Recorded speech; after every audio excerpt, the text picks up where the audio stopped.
up to second order means that it is a zero order, first order, second order. So up to this part, right? Up to this part, it is important. So here n is 2. So it is the Taylor series expansion up to infinite order. But today's quiz, it is, you can do it only up to second order.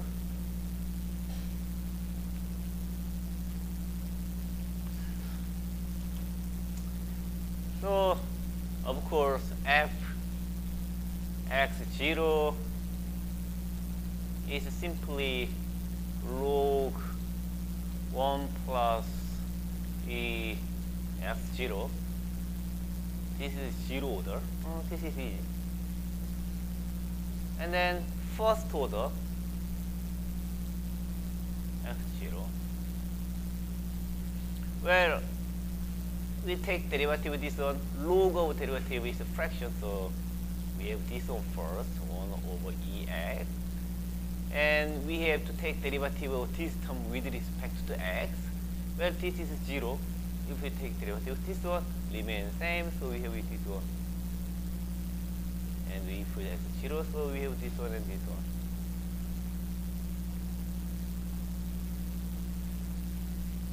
And then second order.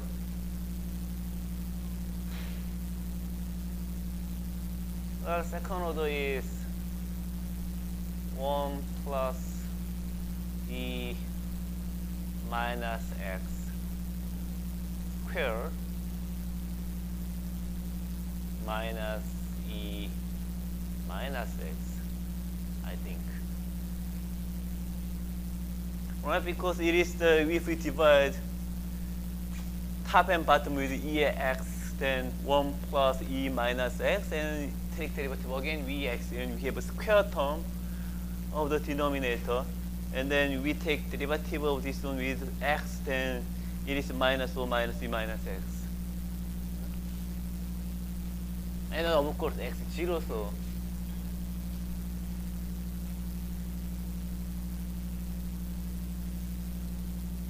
this one.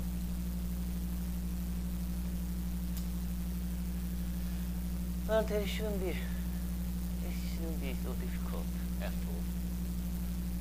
So Taylor series expansion is that. So you can just plug these 3, right? You can just plug these 3. Then fx equals approximately fx0 plus f prime x0, and then actually delta x0, delta x, and then plus 2 over f2 prime x0 and delta x squared. Here basically delta x is basically change of x minus x0. So we have answer. This shouldn't be so difficult.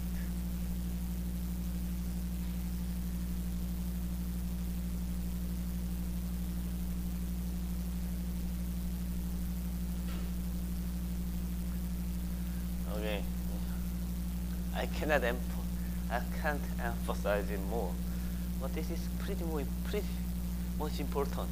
Taylor series expansion of the second order is very important. You should be familiar with this. 질문 있어요? 이거 공식, 내가 오픈북이잖아. 거의 퀴즈를 오픈북으로 보는 건 전 세계 우리밖에 없어. 그래서 이거 공식이 있는데 이거 그냥 이 미분이 이렇게 어려웠나? 이 공식은 여러분 다 알고 있을 거 아니에요, 그렇죠? 아니요? 이 공식 이 부분 알잖아. 근데 여러분이 틀린 건 이 부분을 못해서겠지. 이 부분을 못하는 이유는 이걸 미분하는 걸 못했기 때문이지. 왜 그럴까?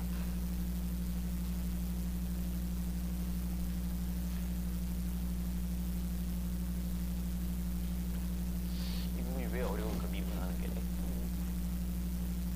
아무튼 뭐 어느 부분이요? 왜 미분이 잘 안 돼요? 이건 잘했네. 맞았네. 아주 훌륭해요. 아, 이거 맞은 게 아니라 옮겨 적은 거구나. 나하고 똑같이 풀었길래 잘 푼 줄 알았는데 생각이 옮겨지는 거예요. 이거 뭐가 어려웠어? 미분이 어려워? 이게 어려웠어, 미분이? 세컨 오더가 어려웠다. 세컨 오더가 어렵다. 그러니까 뭐 자, 일단 so basically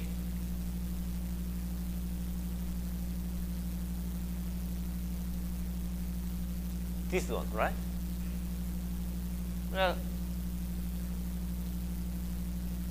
we have to take derivative of this one, and it is 1 over gx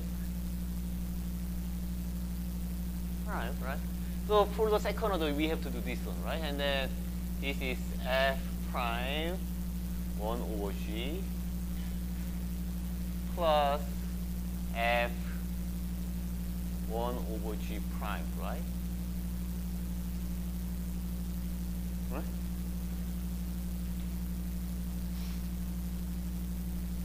So, second 1 over g prime. Right? That is the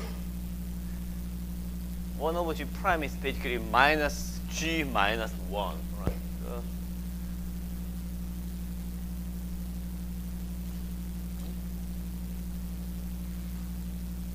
So g minus 1 prime.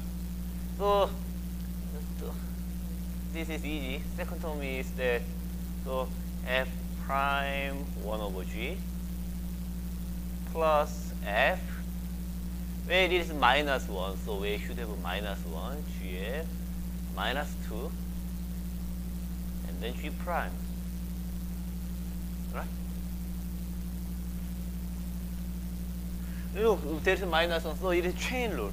So minus 1, minus 2, and then we have to take derivative g. So basically, this is the application of this one again. Chain rule.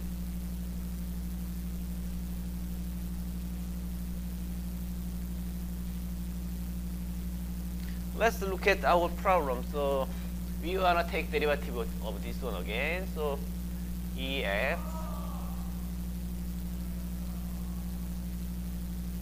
정말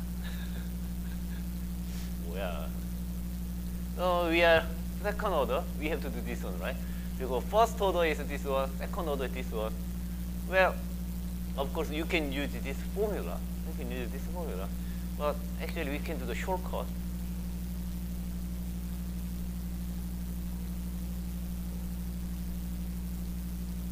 Right? This is same because we divide numerator and denominator with EX, then give me a second.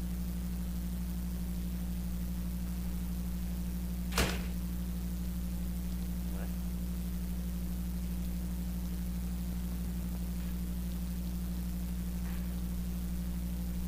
아무 꼭 그럴 필요 없어요. 이게 더 쉬워 보여서.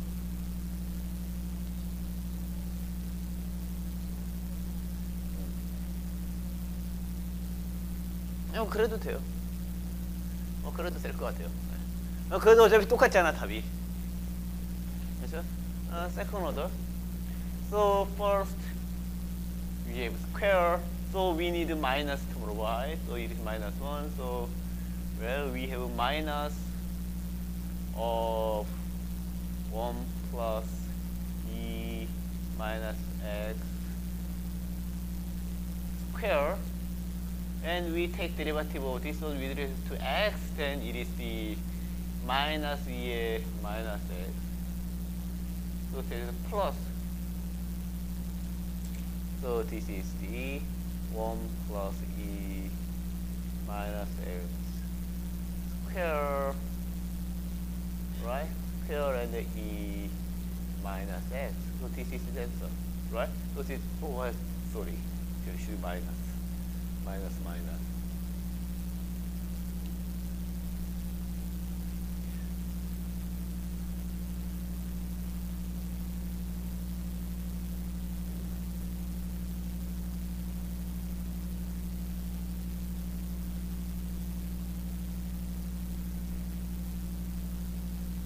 Or you can go directly from here. So if you can clean it up, it is g squared f prime g minus fg prime.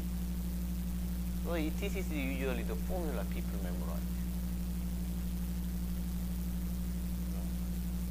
This is usually, right? This looks simple.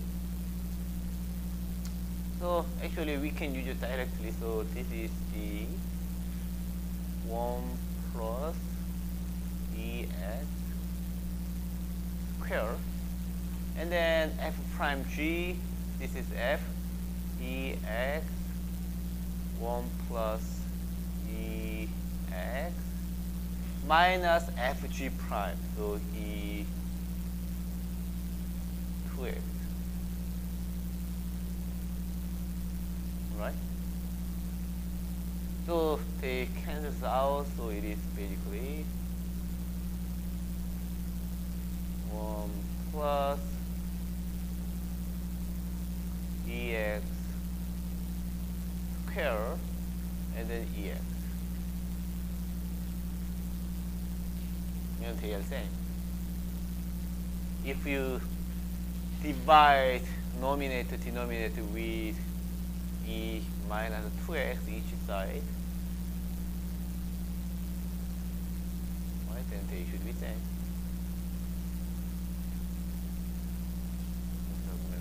So this is the for this one. I think this is the formula you memorize in high school, but you don't have to really memorize this one.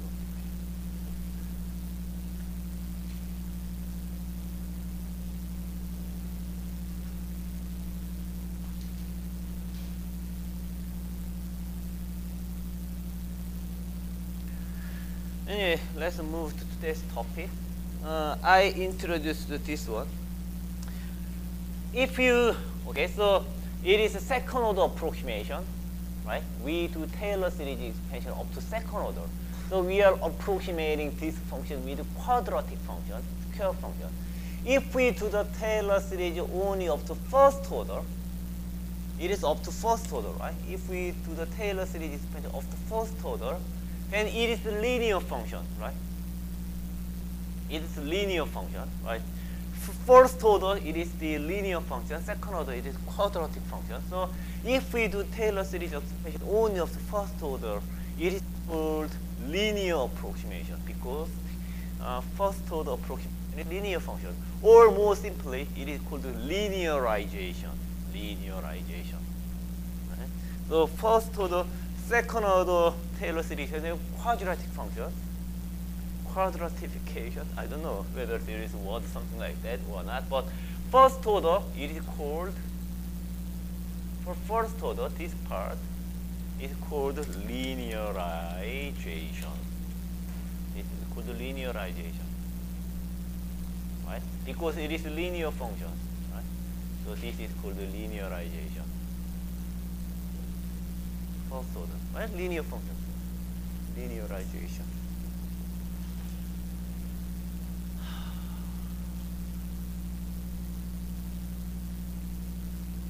And then linearization is also very popular, because everyone knows linear function. Linear function is convenient, so well, we like linearization too.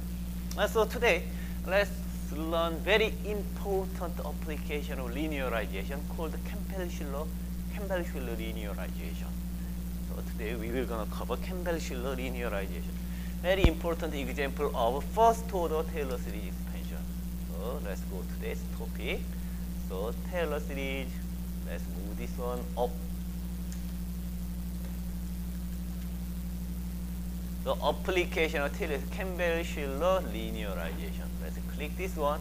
If you click this one, this first link, and download the PDF file, go to N68.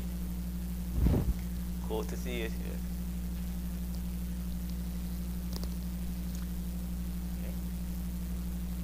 So this is called Campbell-Schiller linearization of the first one period. So let me go step. This is a very important and interesting one. So let's go step by step. So return, RT plus 1 is return. The definition of return is today's profit and tomorrow's price plus dividend. So this is definition of return, right? And then we divide numerator and denominator with dt. And then to slight modification, we have this one, pt plus 1 dt plus 1 plus 1 pt dt and dt plus 1 dt. So basically, denominator is price dividend ratio. Nominator is the tomorrow's price dividend ratio plus 1 and multiplied by growth of the dividend. Right? Growth of dividend.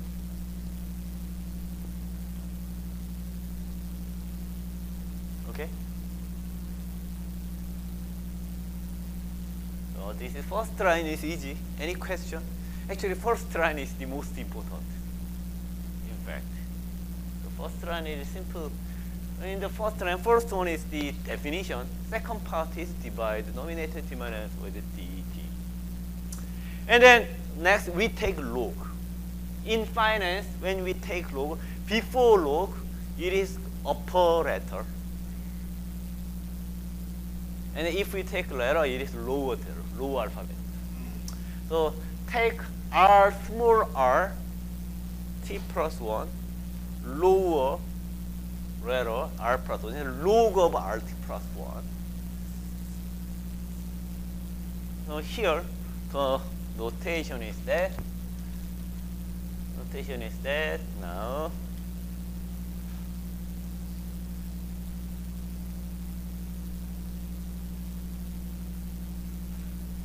So notation is that log of, well, actually they use this one, so log of r is r, small r, and log of price, p is price, we write down as small p, and log of dividend, we write as small d. And if we put t, we put t over here, price, big T.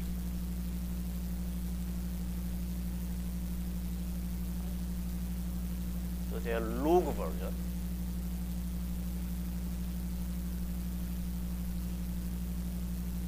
So here, if we take log, well, it becomes this one. Here,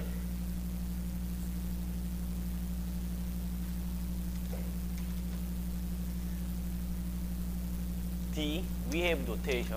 We have notation of delta d, t plus 1. Delta d, t plus 1 is dt plus 1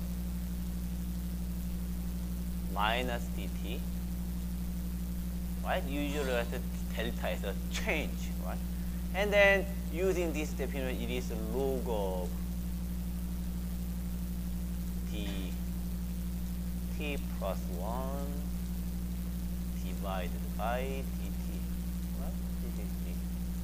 So it is basically continuous time version of the.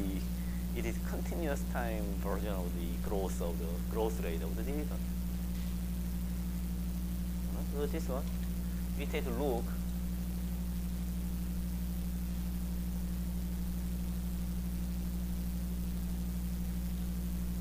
And then price dividend ratio. We have this one, price dividend ratio. Right? Price dividend ratio. Right? And if we take log of the price dividend ratio,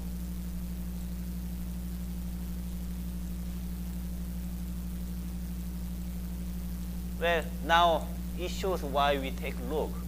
It is basically small pt minus dt.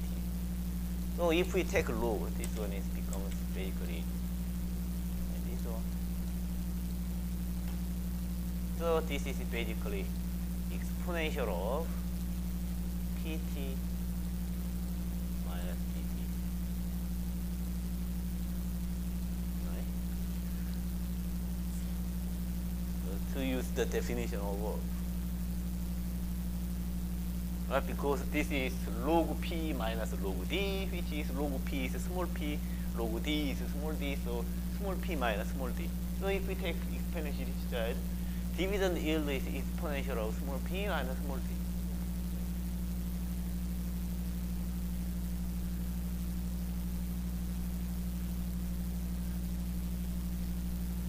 Right.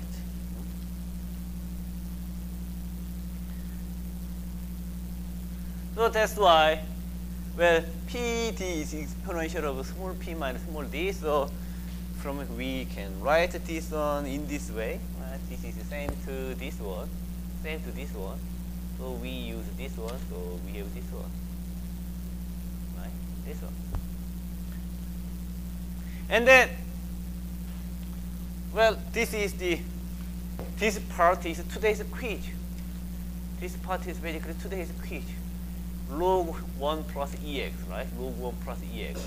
So we can regard P minus D as X. P minus D minus X. So we do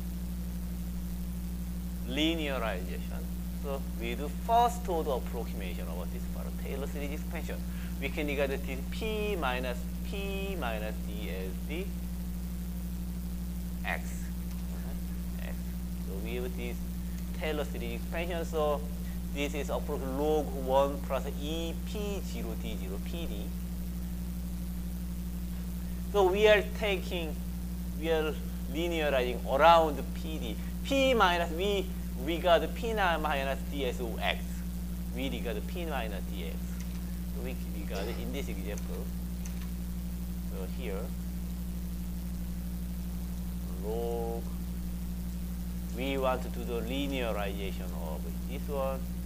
P t plus 1 minus t plus 1, right? And we regard this term as x.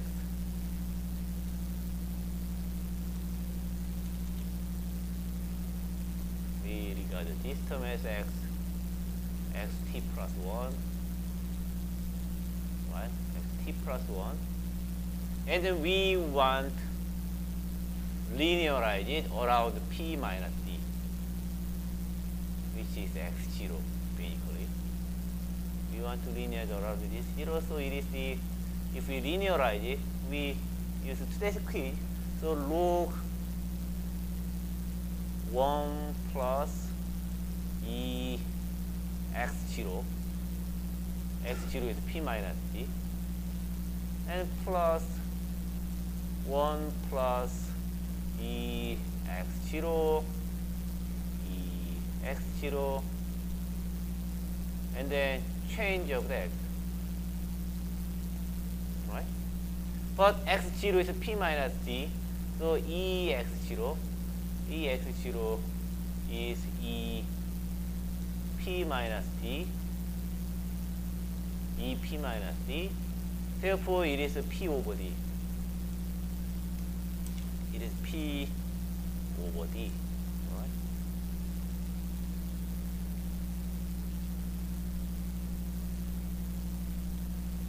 Because here same, P over D. So it is y, right? Log 1 plus P over D plus P over D, so P over D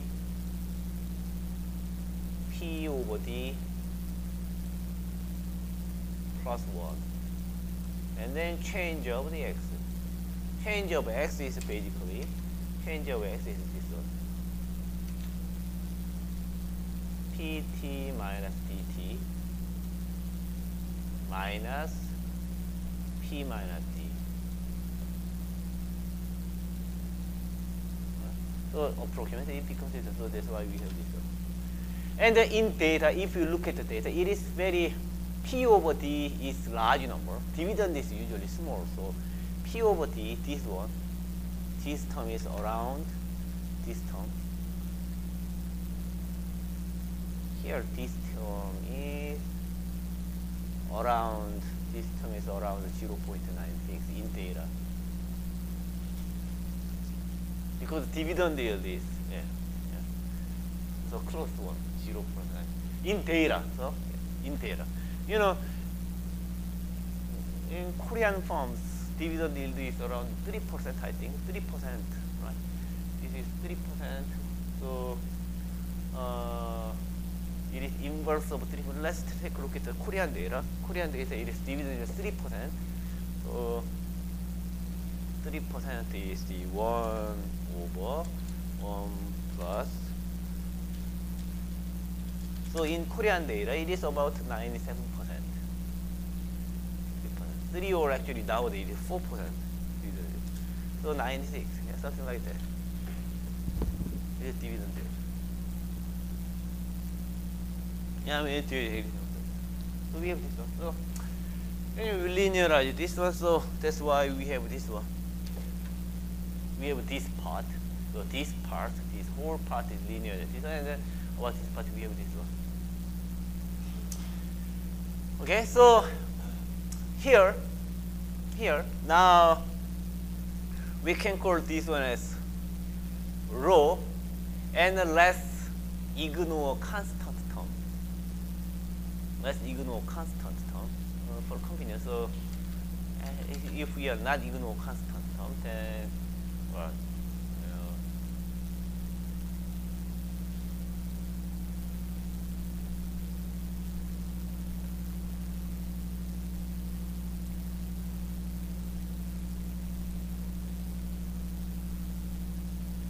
and let's go to the example again. So basically we are about this one, right? About this one.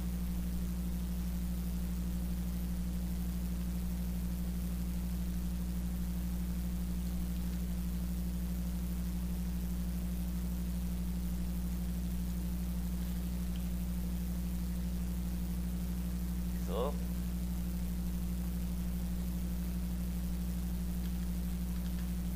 we have up to this part. So any question about up to this part? See, up to this part it is straightforward usually. Nothing difficult. So let's collect the constant term and let's call this is the around 0.6 and let's call this term as rho. Rho is around 9.06 as an equal, not yeah.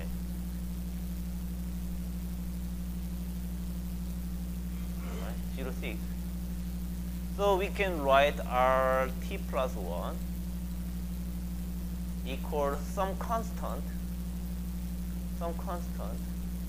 plus rho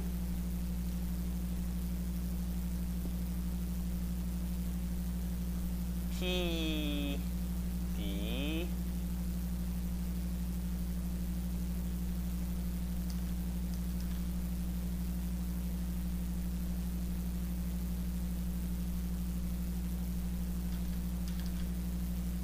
T plus 1.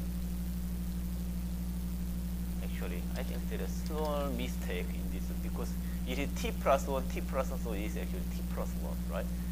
There should be T plus 1. Well, I don't know why. So it is actually T plus 1. It is PT, so suddenly because PT, so it should be T plus 1. It is plus 1. So it should be plus PT plus 1. And then minus about this term, PDT plus delta D T plus 1. Here PDT is shorthand notation of PT minus DT. Right. You don't have to do this. So we have this one. So if we simplify this one, it looks like this one. Right? Nothing difficult about it. And then for simplicity, let's ignore this one. If we ignore this one, it is RT plus 1 approximately rho PD T plus 1 minus PDT plus DT plus 1. Right? And then this is t, other thing is t plus 1, so let's move this one over here. So p dt equal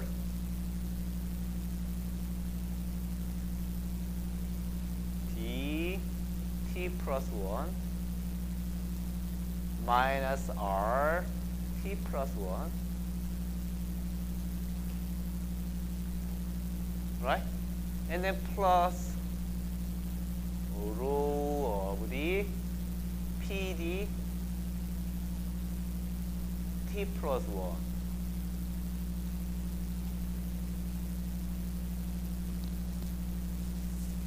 Right? T plus 1. Well, now we have interesting iterative relationship. Well, this is PD. PD is over here. PD is over here. And but there is PDT plus 1. So PDT, today's PD, PDT is the dividend yield, which is log of the PT dt log. So today's dividend yield is basically dividend growth minus R, and tomorrow's dividend yield and discounting, some sort of discounting, right? So if we investigate if we plug PD plus 1, PDT plus 1 is delta dt plus 2 minus RT plus 2 plus rho PDT plus 3, something like this. So we can add that up. So if we exploit this iterative relationship, then we have interesting relationship such that, wow, then it means that PDT is discount sum of this part, right? T plus I minus R, T plus I, and I is 1 to big T, right? And then plus rho T plus 1, and then PD, now big T plus 1, right? Because there is iterating low term. Low term is basically discount of next period. So we keep adding discounting at this term, and then we have last term of this one. So we have this one, right?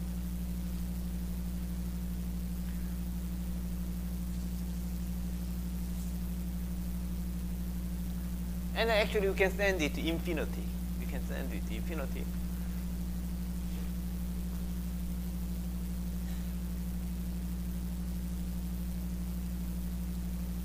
Send it to infinity.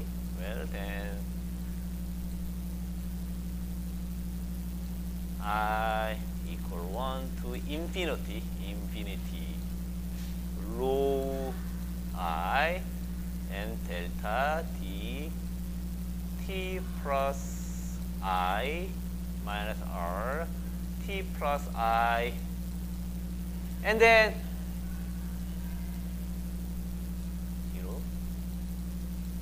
possible 0. Well, it is not always 0. If there is a bubble, in stock price, well, this is sometimes not 0. But if there is no bubble, it is infinite. It is the price dividend yield ratio of infinite future, right? So if a price dividend ratio is not like infinite number, right? If PDT plus 1, if this doesn't go to infinity. Remember, PD is the ratio between dividend and price. What does it imply? If ratio between price and dividend is infinity, then stock price is the infinite times of dividend, which is basically bubble, right?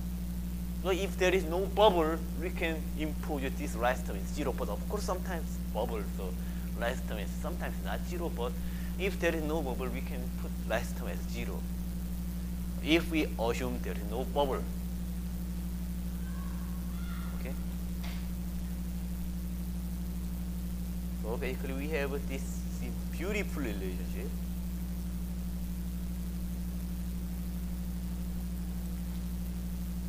So this beautiful relationship is very intuitive. Price dividend, this is log of the price dividend ratio. So this is log of the price dividend, PD, PT minus DT. Right? It is log of the price dividend ratio, PT minus multi, which is the of course log of the PT dt. So log of the price dividend ratio is discounted sum of the future dividend growth and discounted sum of the future capital gain, right? Future return. So it is the, we know stock price is a discounted cash flow. Exactly like that because it's log version. Discount, we have minus term because it is discounted term. It is a future cash flow and it is discounted sum. It is discounted sum of future cash flow. So very intuitive relationship. It is called Campbell-Shiller approximation, very popular in finance. This is called Campbell-Shiller approximation. Campbell-Shiller linearization. So basically we have this one. So because we don't know tomorrow's dividend, and then because we usually don't know what would happen to tomorrow.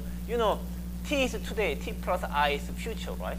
Usually we don't know what's going to happen to tomorrow, so we usually want to put expectation, right? Expectation.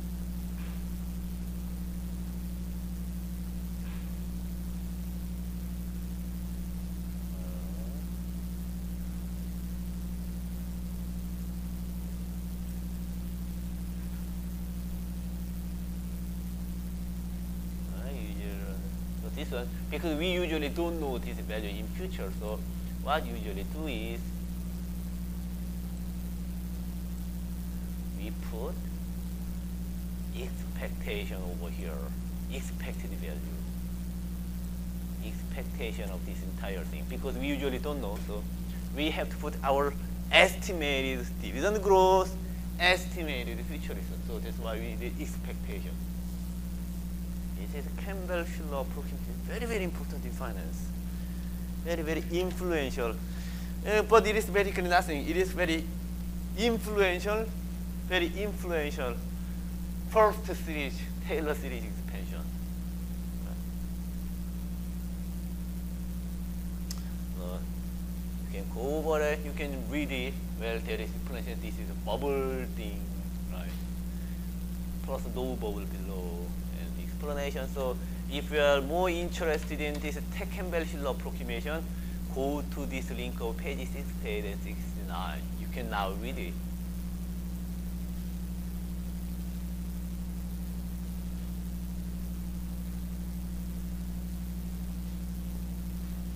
Okay. Any question? 질문 있어요? 질문 있으면 바로바로 물어보세요. 김예찬, 무슨 말인지 알겠지? 안 어렵지 오늘 거? 할 수 있겠지 내가? 그냥 이렇게 따라서 써보면 뭐 이해 안 가는 식 있어요 여기? 이해 안 가는 식 있나? So what does it mean? Again, it is basically today's stock price. So this is today's stock price. Today's stock price normalized with dividend.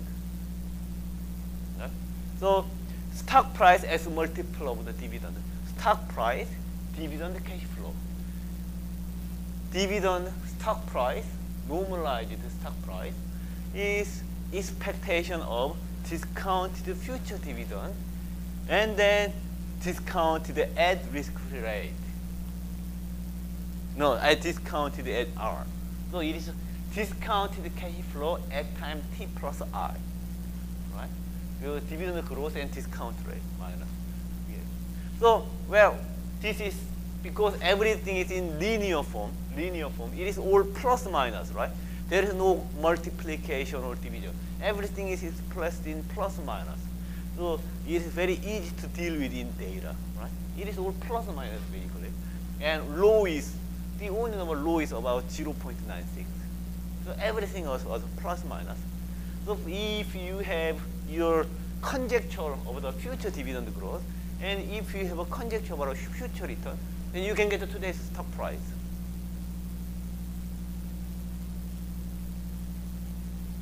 It is all plus minus, right?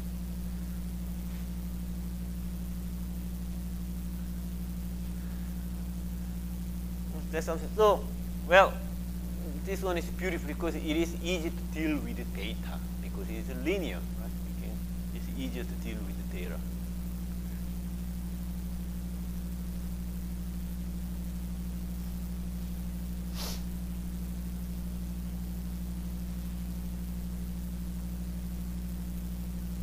And then if you go to page 68, 69, page 68, 69, actually, there is even graph about this one, right? This one. This is very important graph by Schiller.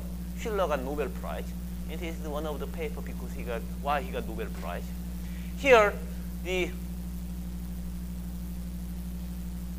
solid line, this solid line is basically this part. Solid line is this part. Okay, solid line is today's stock price. And then this dot line is basically this part. Well, now we have data. So it is supposed we have the price dividend ratio of year 2000. And then by using price dividend growth and stock return year 2001, 2002, 2003 in future value, we can calculate this one. So we have this one and this one. You can calculate this. You can compare that together. So compare that, and the dot line is this part. And this solid line is so it means that actual stock price normalized dividend, right? Stock price is more volatile than discounted future cash flow. Basically, that's what it means, right? Stock price, solid line stock price more volatile than actually discounted future cash flow. This is a kind of puzzle, inside puzzle because it is kind of puzzle because today's stock price or normalized stock price, normalized dividend, stock price basically average of the future, right? In some sense, today's stock price average of the future. If you average out something, that average is usually more stable than the raw numbers, right?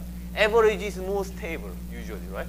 So because today's price is the average of some future variable, so today's stock price should be more stable than today's sum, right? That is usually our conjecture.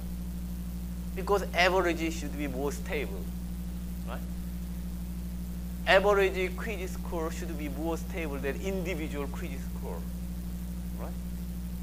That's what it gets. But in data actually, it is puzzling that actual stock price is more volatile than discounted sum of future cash flow, which is average. So that is a puzzle. So people think of why stock price is so volatile. So this is kind of puzzle.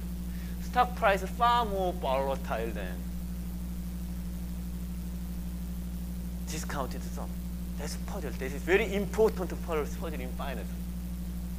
So some people that where stock market is irrational. Stock market too volatile.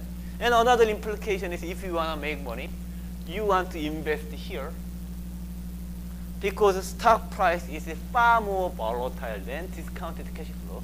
So what it means that well you want to buy stock at this point and you want to sell stock at this point.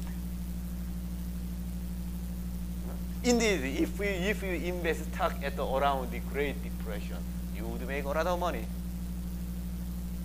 Great Depression over, you would make a lot of money. Well, this is boom period of the capitalism, U.S. capitalism. If you invest here, you would lose a lot of money. So this is huge implication in finance. Extreme volatility puzzle. Why stock price is more volatile than discounted future cash flow? That is the puzzle. And again, this is here solid line is the log stock price, log price dividend ratio, and this dot line is the log dividend growth minus log discount factor, low return. 아, 정말 아침부터 이렇게 떠드는 거야 밖에서.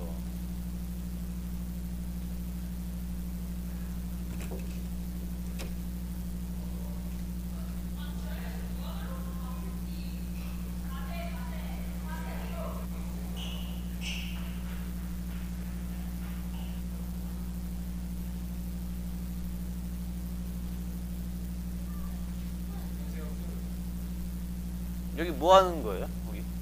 여기 수업 있어요, 여기? 학생들 뭐 하는 학생들이지, 여기? 아, 여기가 선거본부야? 그럼 조용히 하지. 앞에서 수업하고 있는 거 보거나. 내가 웬만하면 안 오겠는데, 너무 시끄럽잖아. 네. 지난주에도 좀 시끄러워서 학생들이 와서 그랬던 것 같은데. 그리고 방금 엘리베이터 타고 간 학생 누구야? 엘리베이터 타고 복도에서까지 나가면서까지 끝까지 시끄럽게 하네. 양식은 최소한 기본은 지켜야 될 거 아니야. 민주주의 지키는 건 좋은데 선거는 잘 되고 있나? 민주적인 절차에 따라서 잘 진행하도록 하고, 네, 수업에 지장 없도록 해주세요. 네.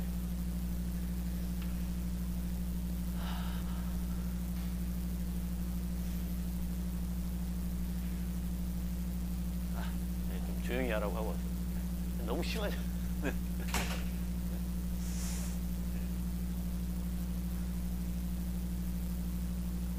그 흐름을 놓쳤어요. 내가 어디까지 했지?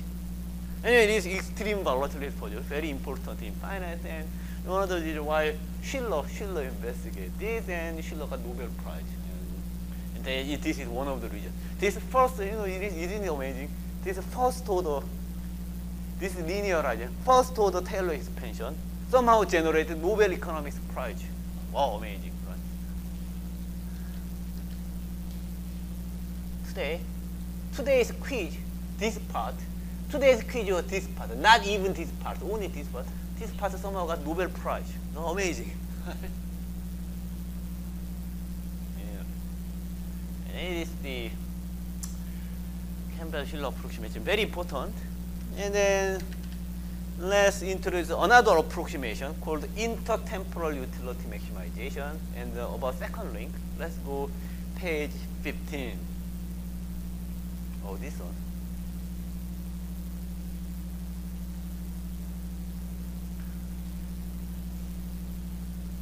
Yeah, Campbell-Schiller approximation, Campbell-Schiller linearization에 혹시 질문 있어요?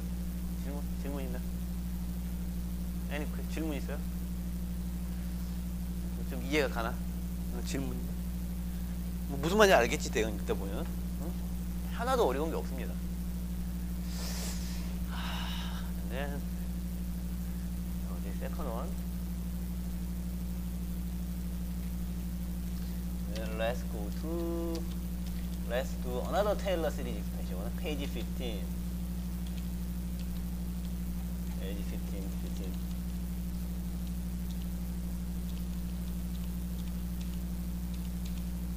Page 15. Now, two-period optimization model. Very interesting two-period model. It is called the utility maximization problem. Utility maximization problem. So, well,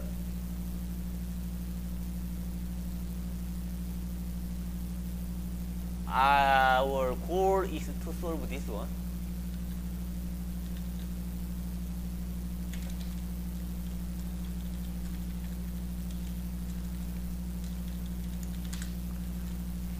Let's look at this one carefully. Right? So it assumes that you live two periods. You live today and tomorrow. So it is your today's utility, today's happiness. CT plus your tomorrow happiness. Yeah? But tomorrow you don't know how much you will be happy, so you need expected value, expectation. And in addition, tomorrow's happiness is less important than today's happiness. Less important by the amount of beta, so we multiply beta. So your goal is you make your life as happy as possible. This means that sum of present happiness and discounted future happiness, then you want to maximize it possible. And then in economics, your happiness, in economics, in simple economics, your happiness, your life is determined by consumption, how much you consume. Your consumption determines your happiness. So your today's happiness, how much you consume. Tomorrow's happiness, how much you consume. And in economics, one assumption is the more consumption, the better. Your happiness is increasing function of your consumption. Okay. So you want to consume as much as possible today and tomorrow. But thing is that, this is a fundamental problem of the life. resource is limited. Resource is limited. Limited such that here ET is your today's income. ET plus 1 is your tomorrow income. Plus, you can save or you can invest. Okay? So here is XY. XY is your amount of your investment. Like stock. So, well, if you want to make happy, you don't want to consume everything today. That's not a smart way to be happy, to become happy, right? Smart way is, well, you want to consume today a little and save a little, and tomorrow you also consume, right? That's a smart strategy. So basically, today's consumption, today's your income minus your saving. Here is your stock price. Well, now you live 2 periods, so tomorrow, you are consuming, tomorrow you will have another income, ET plus 1. And tomorrow, for each XY, is XY's amount of your investment. Then each XY, it generates return ST plus 1. So PT is the stock price today. ST plus 1 is tomorrow's your payoff, my investment. Your saving and then, okay. So now your goal is basically, you want to determine consumption and J, but consumption is determined by saving. After income, if you subtract your saving, it becomes consumption. So this problem really, in some sense, becomes the determine how much you save, right? Does it look realistic? It is realistic, isn't it? The realistic problem of the how to become happy. You know, some kind of realistic. And then we can solve this problem by putting Lagrangian. Now we learn the Lagrange method, right? We learn the Lagrange method. It is constraint optimization. You want to optimize your happiness. Happiness is determined by your consumption, but you have a constraint. You have a constraint that you have income. You don't have an infinite amount of wealth. You have a wealth constraint like this. So this is the equation to become happy. Okay, Lagrange multiplier. Lagrange multiplier is you have this one, UC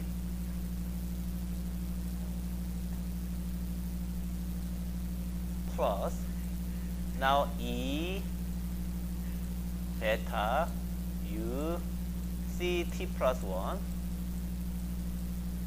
and we set up our Lagrangian. Lagrangian theory is two constants, lambda 1, and this one, CT minus ET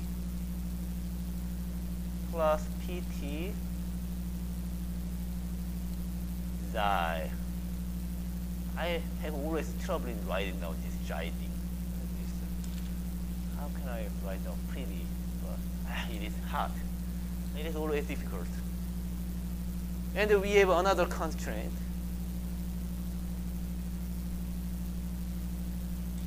Another constant, lambda 2. And then your CT plus 1 minus E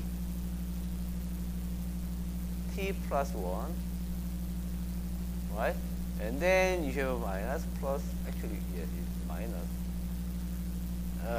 I don't have enough space.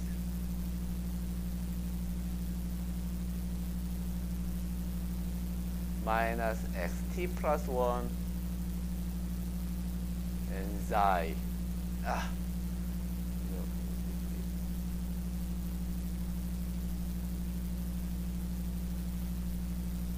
Xi. This thing.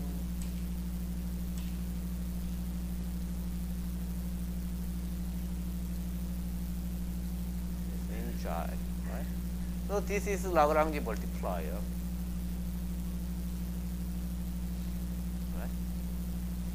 Right? This is Lagrange equation. And then this is Lagrange equation. So we want to take derivative with respect to what? We have first we have to determine consumption today, consumption tomorrow, and we have to determine Chi, right? And then we have to solve lambda 1 and lambda 2. So we want to take gradient with respect to those things, right? Gradient. First reason, if we take first step with CT, when we have CT only here and here, so it is, well, it is U prime CT minus lambda 1 equals 0 for first order condition, right? And about CT plus 1, now expectation of beta U prime CT plus 1 minus now lambda 2 equals 0, right? Here, CT plus 1. Now important is saving, how much you save. Well, saving, then saving is over here, so minus lambda, Chi is over here, minus lambda 1, P minus Chi is another here, but minus plus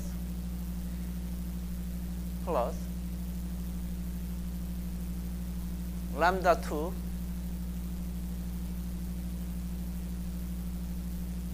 xt plus 1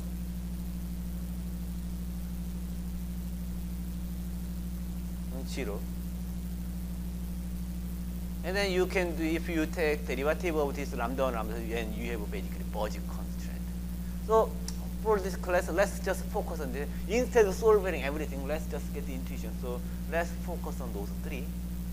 If we focus on those three, well, then we have a beautiful relationship between lambda 1 and lambda 2, such that, well, now lambda 2 over lambda 1 is basically now expectation of beta U prime CT plus 1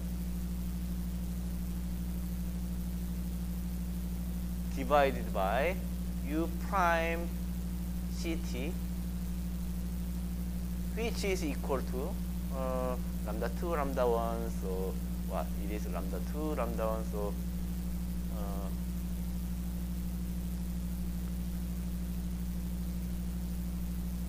lambda 1, so actually we need expected x. We don't know what would happen to xt plus 1, but we need expected. But let's ignore it for the time being. So I think it means that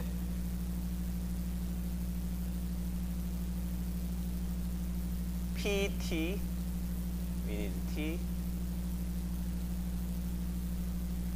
xt plus 1, right?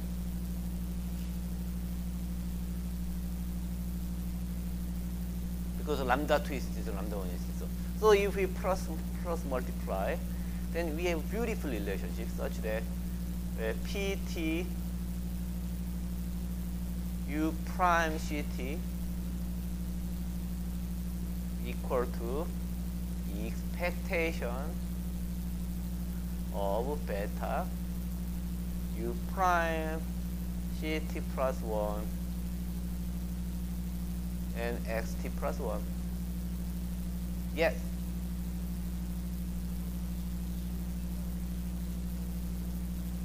네. 어디에?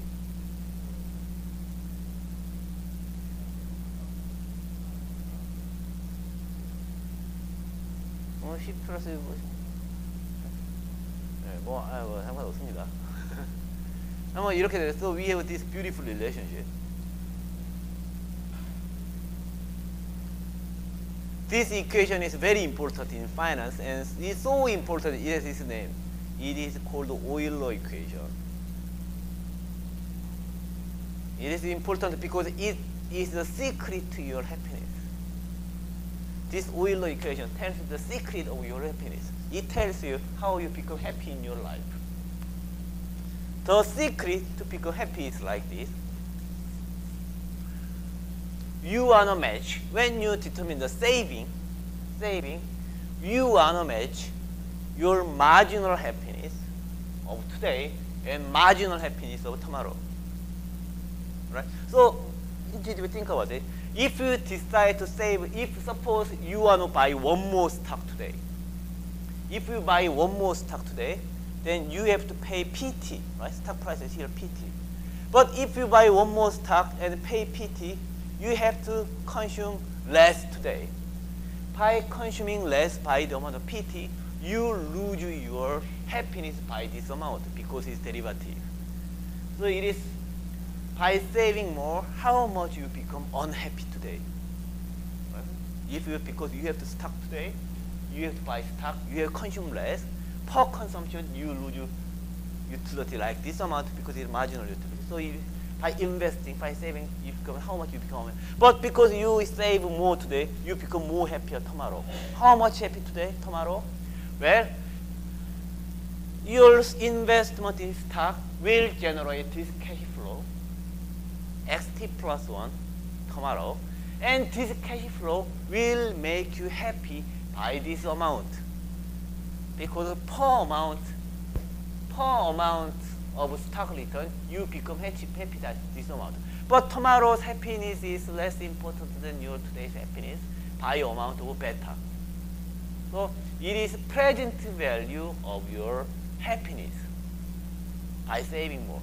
And if you are really optimized your happiness in marginal, saving slightly more or saving slightly less shouldn't matter because you already optimized. So the secret to your happiness is that at the optimum, at your most happiest point, slightly saving more shouldn't make you even happier, right? Because it is the same. By saving more, you become unhappier, but by exactly the same amount, you become happier tomorrow. Discounted, so they are same. So if you are really at the optimal point of your happiness, slightly reducing happiness, or slightly reducing saving, or slightly increasing saving cannot make you happier, right? So that's why it is same. So it is infinite Euler equation. 시간들이 계속 쳐지네. And the intuition of this Euler equation is that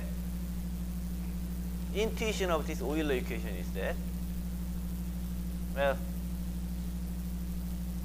intuition of this Euler equation is that you can understand this Euler equation with Taylor series expansion.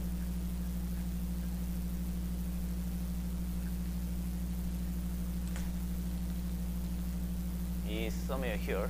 I forgot. I'll explain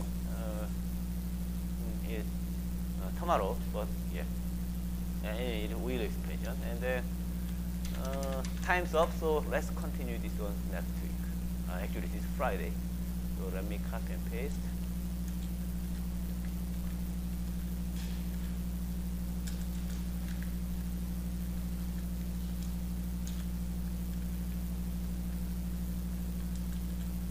And then let's take a YouTube link of CS Campbell-Schiller linearization next week. Actually, this is Friday. Okay, so save this Friday.